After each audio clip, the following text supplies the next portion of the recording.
Hello मुई आपण मानकर चासी घर छी हमर चैनल रे आपण मन को फिर तरे स्वागत। आज मुई आसी जाई छे हमर बार के आज देखाबार लगे जाऊ छे मुई हमर मुगफली चाष केनता हे छे।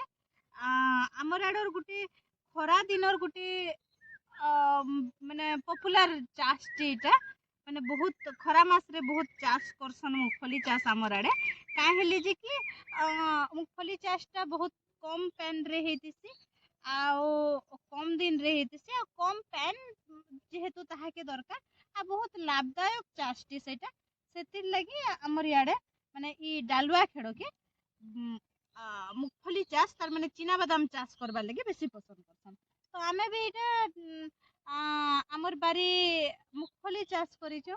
आजिकाली तो आगो कालो टाइम थिला जे माने मुगफली हेई सारला परे आमे टुली किना सुखे किना सेटा स्टोर करी कि बिकबार लगी पड़ुतला ताकि इहादे काना होउचे एनी टाइम बादाम मिलुचे पंचाटा जेंटा कि सिझे किना खाउछन आउ माने एनी टाइम चलुचे लुकर चाहिदा हेतकी हैला न माने बादाम प्रति तो सेतर माने दाम भी ठीक ठाक एबे लागुचे आउ चासी माने आउ टिके चाष करबार लगी बेसी उत्साहित होउछन।